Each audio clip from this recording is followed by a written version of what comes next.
बिस्मिल्लाहिर्रहमानिर्रहीम। अस्सलाम वालेकुम दोस्तों, मैं हूं कामरान। आज की अपनी इस वीडियो में मैं आपको MPLS नेटवर्क के बारे में बताऊंगा कि MPLS नेटवर्क क्या होता है, कैसे काम करता है और MPLS के एडवांटेज और डिसएडवांटेज क्या क्या है।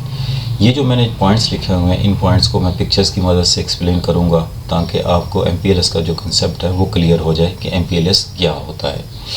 अब सबसे पहले आ जाते हैं, what is MPLS। MPLS stand for multi protocol label switching. अब नीचे जो आपको स्विच दिए नज़र आ रहे हैं, इनके ऊपर आप देख रहे हैं, इनके ऊपर कुछ नंबर्स भी आपको नज़र आ रहे हैं।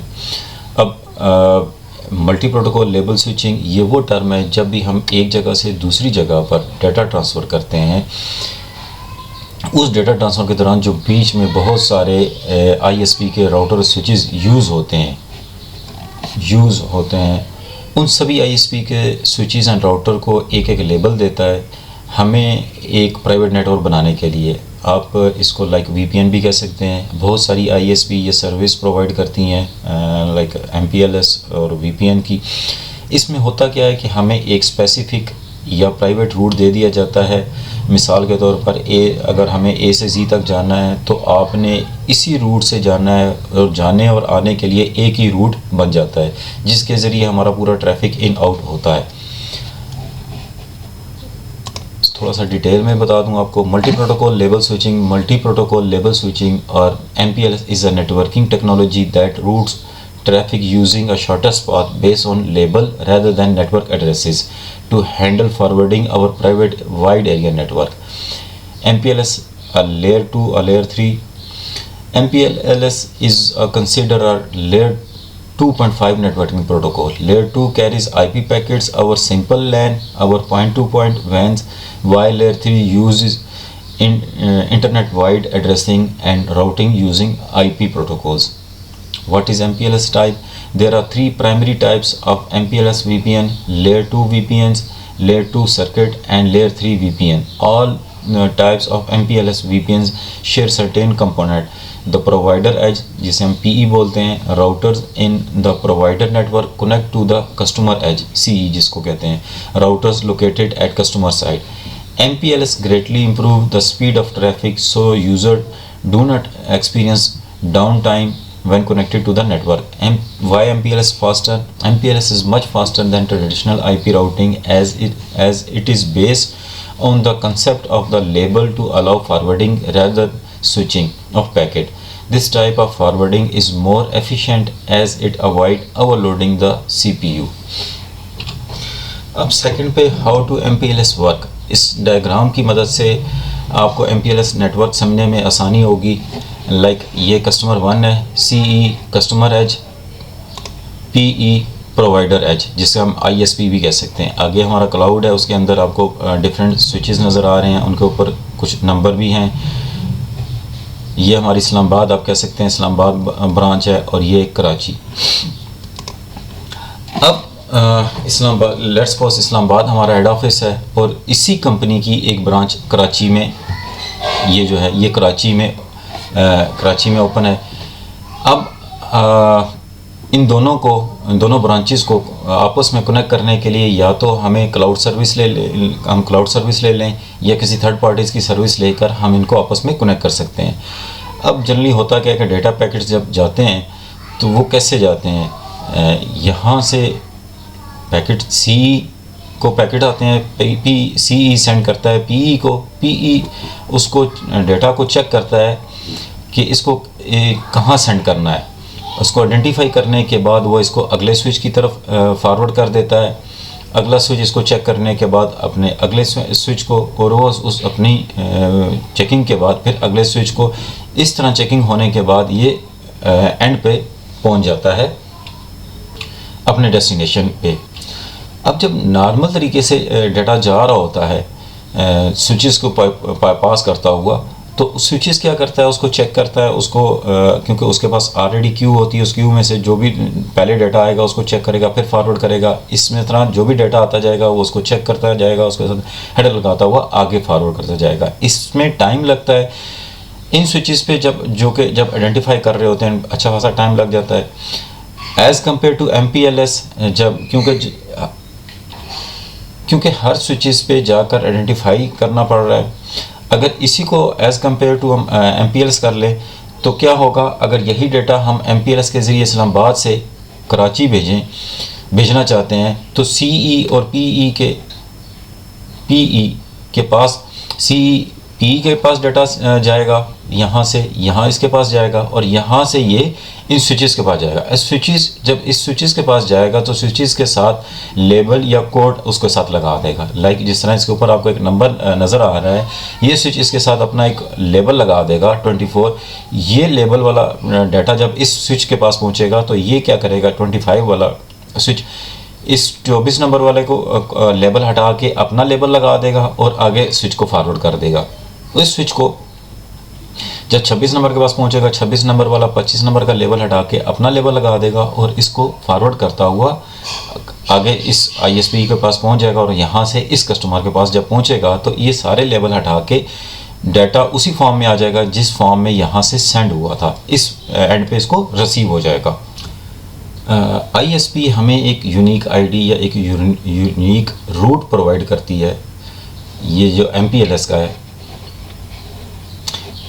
जिसके ज़रिए स्विचेस को पता चल जाता है कि हमें A से Z तक डाटा कैसे पहुंचाना है या डाटा ने कैसे जाना है।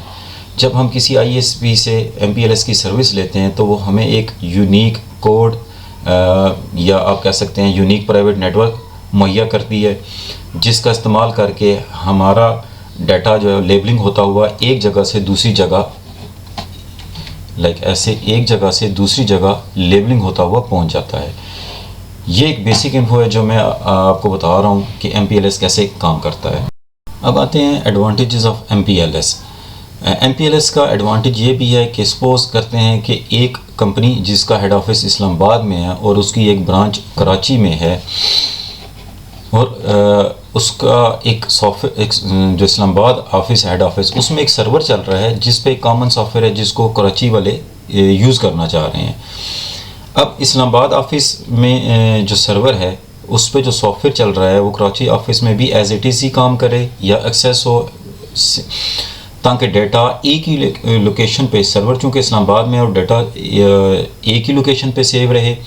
MPLS अपना रोल निभाता है। वो क्या करता है कि हमें जो प्राइवेट नेटवर्क मिलता है, MPLS प्राइवेट नेटवर्क को यूज़ करते हुए हमारा जो सर्वर इस्लामाबाद ऑफिस में है बड़ी आसानी से कराची ऑफिस में एक्सेस हो जाता है। वो कैसे कि जो IP लेट्स सपोज जो हमारा लैन IP है, लाइक यहाँ से आप देख सकते हैं 192.168.10.10 अगर हमारे इस सर्वर पे चल रहा है या इस इस्लामाबाद ऑफिस के लैन का है, वही IP सीरीज़ हम कराची ऑफिस में भी ब्रांच में भी यूज़ कर सकते हैं MPLS को यूज़ करते हुए। अब ये जो 192.168.10.10 जो IP पूल है, ये IP पूल यूज़ करके कराची ऑफिस में हम इस्तेमाल कर सकते हैं। इसको जब सेम IP पूल होगा तो इसको मॉनिटर भी हम इजीली कर पाएंगे, कंट्रोल भी कर पाएंगे। इसीलिए हम MPLS इस्तेमाल करते हैं। MPLS हमें एक प्राइवेट नेटवर्क देता है जिसकी मदद से हमारा इस्लामाबाद ऑफिस का जो लैन IP पूल है वो कराची ऑफिस में इजीली एक्सेसिबल या कह लें एप्लीकेबल हो जाता है। फिर ये दोनों ऑफिस एज अ लैन की तरह आप कह लें कि लैन की तरह काम करते हैं। अब इसमें एडवांटेज की बात यह है कि हमें हमारा एक ही सर्वर इस्लामाबाद में यूज़ हो रहा है, हमें दूसरा सर्वर कराची एंड पे या 2 से ज़्यादा सर्वर लेने नहीं पड़ रहे अलग अलग लोकेशन के लिए। हमें क्लाउड या किसी थर्ड पार्टी की सर्विस भी नहीं लेनी पड़ रही। लेट्स सपोज हमें फायरवॉल का इस्तेमाल अगर करना है तो सिर्फ एक ही लोकेशन, लाइक हमारी जो इस्लामाबाद की लोकेशन, हम इसी लोकेशन पर हम एक ही फायरवॉल यूज़ कर लेंगे। कराची ऑफिस के लिए हमें अलहदा से फायरवॉल लगाने की ज़रूरत नहीं, एक ही फायरवॉल से कराची ऑफिस भी कनेक्ट हो जाएगा और डाटा भी हमारा सिक्योर होगा और साथ साथ हमें दोनों ब्रांचेस में स्ट्रॉन्ग IT टीम रखने की ज़रूरत भी नहीं पड़ेगी। जस्ट क्योंकि हमारे सर्वर चूँकि इस्लामाबाद ऑफिस में होंगे, वहाँ एक अच्छी आप कह लें कि आपको एक अच्छी IT टीम की ज़रूरत पड़ेगी। और कराची में चूँकि सर्वर तो होगा नहीं, जस्ट सिंपल PCs होंगे, उसके लिए आपको एक नॉर्मल IT पर्सन अगर आप रख लें तो वो भी चल जाएगा। क्योंकि वहाँ ज़्यादा से ज़्यादा अगर इशू हुआ तो क्या होगा, पीसी विंडोज़ क्रैश हो गई, उसने विंडो की इंस्टॉलेशन करनी होगी या कोई केबल होगी जो चेंज करनी होगी, इससे ज़्यादा उधर इतने इश्यूज़ नहीं होंगे। सर्वर एंड पे जो इशू होंगे वो इस्लामाबाद में होंगे, वो सर्वर इस्लामाबाद एंड में है, तो इस यहाँ आपको एक स्ट्रांग आईटी टीम भी आपको चाहिए होगी। और यही टीम आपकी जो कराची की जो आप ब्रांच है उसको रिमोटली भी एक्सेस कर सकती है, क्योंकि दोनों LAN office as a remote LAN के तौर पे काम कर रहे होंगे।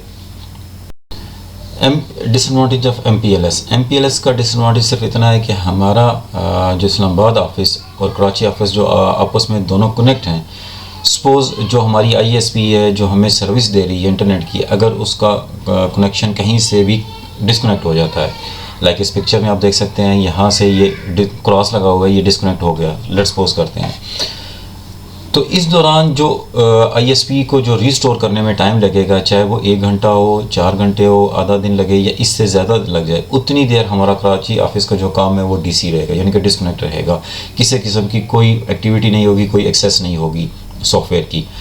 ये एक बड़ा डिसएडवांटेज है MPLS का। कोई भी ISP हो, डजेंट मैटर, कभी ना कभी इशू आ ही जाते हैं ISPs में। एग्जांपल के तौर पे लाइक अगर बैंकिंग सेक्टर है, बैंकिंग सेक्टर की हम बात करते हैं, तो आप अभी बैंक में गए होंगे, तो बैंक वाले में कभी कोई इशू हो तो वो आपसे कहते हैं कि जी अभी सर्वर हमारा ये सिस्टम काम नहीं कर रहा क्योंकि सर्वर डाउन है। वो सर्वर डाउन क्या चीज़ होती है? वो यही चीज़ होती है, सर्वर डाउन जो वो कह रहे होते हैं वो यही चीज़ होती है कि उनका कनेक्शन डिस्कनेक्ट हो चुका होता है ISP की तरफ से कहीं से भी। ज़्यादातर बैंकिंग सेक्टर VPN या MPLS पे काम करते हैं। जब इनका कनेक्शन अपने मेन सर्वर से कट हो जाता है तो इनका सॉफ्टवेयर के लिंक जो है वो काम नहीं करते जब तक सर्विस ठीक नहीं हो जाती। बाकी ब्रांचेस भी इसी तरह डिस्कनेक्ट ही रहती हैं। ये एक ड्रॉबैक है MPLS का, लेकिन अगर एडवांटेज और डिसएडवांटेज को कंपेयर करें तो एडवांटेजेस MPLS के ज़्यादा हैं, क्योंकि इससे हमारी काफ़ी कॉस्ट कटिंग भी होती है। एक ही जगह से हम आप कह लें मैनेज कर रहे होते हैं, कंट्रोल कर सकते हैं इसको। मल्टीपल लोकेशन को हम एक ही जगह से मैनेज करते हैं, यानी कि MPLS सेंट्रलाइज करने के लिए एक अच्छी ऑप्शन है। होप आपको MPLS की समझ आ गई होगी कि MPLS क्या होता है, कैसे काम करता है और इसके एडवांटेज और डिसएडवांटेजेस क्या हैं। इस वीडियो में इतना ही, मिलते हैं अपनी नेक्स्ट वीडियो में, तब तक के लिए अल्लाह हाफिज़।